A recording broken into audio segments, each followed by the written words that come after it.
Well, for today we're going to be looking at some Doctor Who annuals. We're going to look at the first two Doctors annuals. These are all published by a company called World Distributors, and they used to do lots and lots of children's annuals back in the day. This one is, I believe, 1965 annual, and this is the very first Doctor Who annual with William Hartnell. Lovely artwork cover. These annuals, the early ones, were almost like a collection of short stories. There was no comic strip in this one, and the short story, I say they're short, they are like little novellas, and some of them are really good. They were written by David Whittaker, who was the script editor for William Hartnell's early time on the show, and it does show in it. They're pretty good. Some high concept stuff in it. He got to meet people like the Monoptera again. He went to Vortis several times in this annual. There's one story where it's the Sensorites in it, and he battles a huge giant spider, and I remember as a child reading it, that just scared the you know what out of me. There's the Vord from Keys of Marinus, so it must have been, because this is one of the earliest pieces of Doctor Who merchandise, it must have been amazing for kids at the time to get these books. The first one, although it is the first, is not the rarest of the annuals, because it was made in such high numbers and quite a few copies have survived. You can pick up a really nice condition one for sort of £20 plus.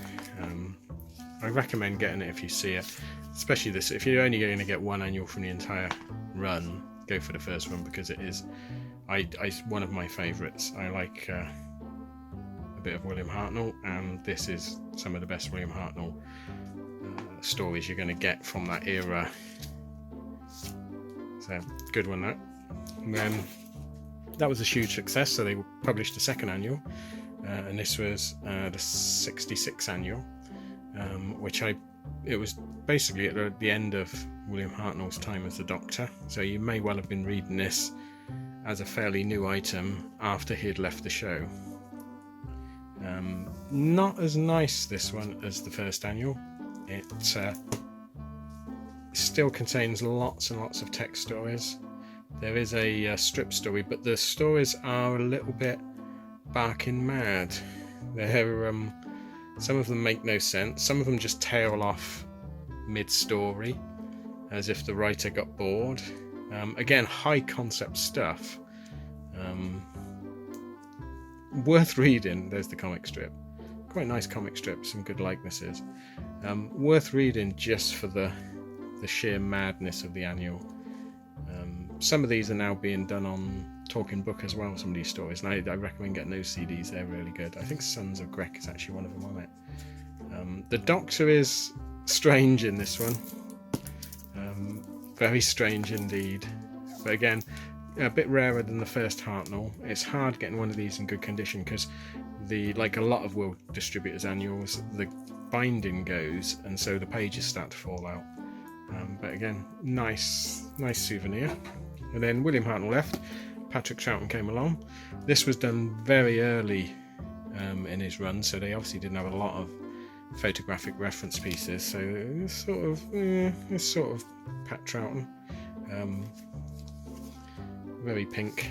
It's Ben and Polly on the back there. You can actually recognise who they are more than you can Troughton. It's amazing. This one, the letter.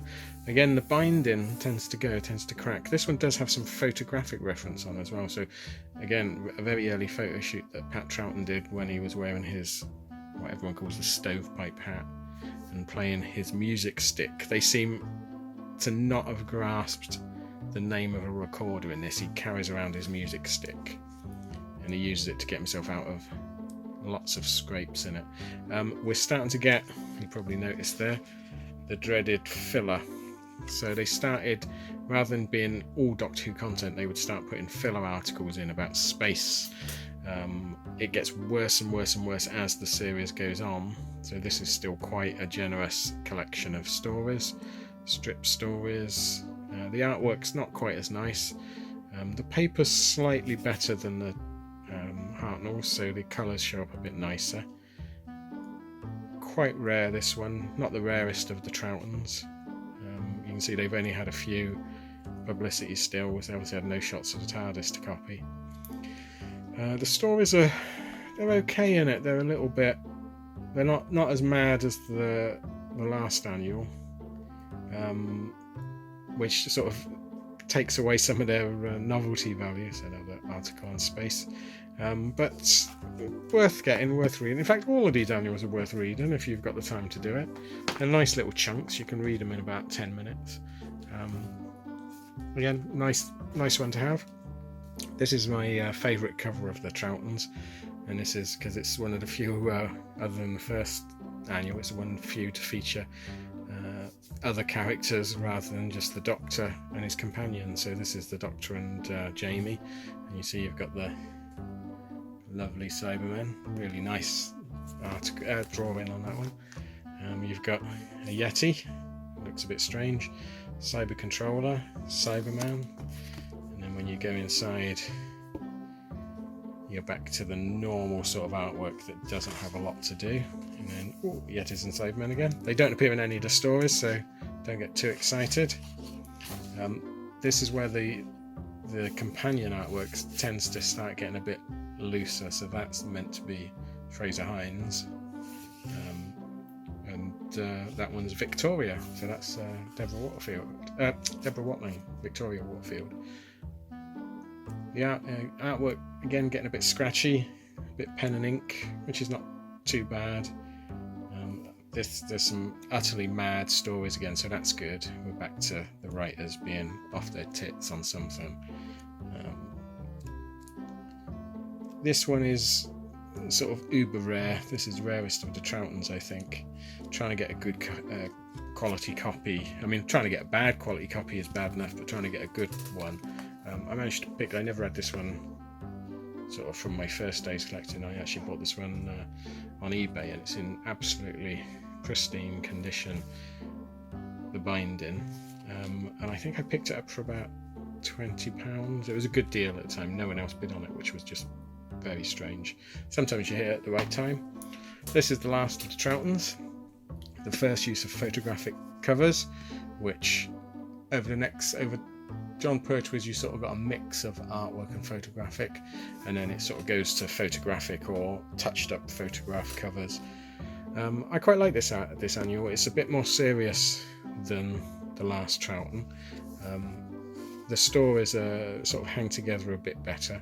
Again, there's a couple of strip stories that basically use exactly the same plot as last year's ones, which is very strange, but the dreaded filler starts to appear more and more. But if you're going to get any of the Troughtons, I mean, if you can't get the middle one, I'll probably go with this one.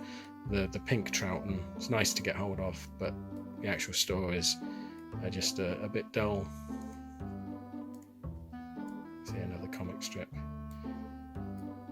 Some nice likenesses, some nice stories. It's a good annual, this one. I do like this one. I think it sort of sits somewhere between the two as rarity and getting hold of good copies. Again, this one's quite a nice sharp cornered one. Well, that's all of William Hartnell's and Patrick Troughton's. Next time we'll have a look at the John Pertwee's and the Tom Bakers. Well, thanks for watching. I hope it was a little bit of interest for someone, and I'll see you again. Bye.